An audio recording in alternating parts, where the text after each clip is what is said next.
Sophie Wessex was snubbed by the Queen after she rejected her calls to become a princess, a royal author claimed.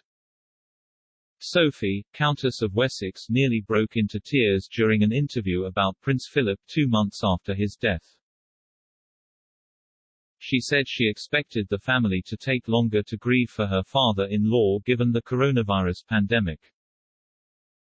She added, "It's only when you would do the normal things that you would have done with them, and you suddenly realize that they are not there, that you really start to have an oh my goodness moment." Sophie, Countess of Wessex, nearly broke into tears during an interview about Prince Philip 2 months after his death. She said she expected the family to take longer to grieve for her father-in-law given the coronavirus pandemic.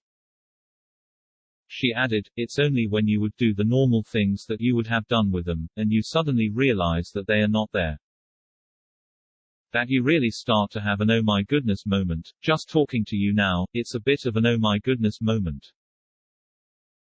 Speaking to the BBC, she told of her work for supporting victims of rape in war, with the interview just ahead of the United Nations International Day for the Elimination of Sexual Violence in Conflict. Sophie has long fulfilled such public duties since becoming a member of the royal family in 1999, after she married Prince Edward, the Queen's youngest child. Like Kate, Duchess of Cambridge, Sophie entered the firm as an outsider from a relatively ordinary background. While she has settled into royal life, Sophie's time hasn't been without controversy. According to royal author Katie Nicholl, upon her marriage, Sophie wanted to use the higher brow title of princess. However, the Queen would not allow it to happen. Writing for Vanity Fair in 2011, Ms. Nicholl explained, the Countess of Wessex had wanted to be known as Princess Sophie, but the Queen would not allow it. The Queen's dismissal of Sophie's request appears to align with correct usage of titles within the royal family. Technically, only women born into the royal family may be known as princess, like Princess Anne or Princess Charlotte. Sophie could only use the title of princess in relation to her husband, as Princess Edward of Wessex. According to Ms. Nicholl, Prince William and Kate also wanted the title of princess for the Duchess of Cambridge after their 2011 wedding. She claimed, despite being given the title of Duke of Cambridge, William let it be known on his wedding day through one of his key aides that he wanted to continue to be known as Prince William. By default, Kate is likely to be addressed as Princess Catherine. It will, no doubt, rattle some cages within the royal hierarchy. The title was never used, however. The couple's PR team reportedly tried to encourage the name Princess Kate to stick in the public psyche, as had the name Princess Diana.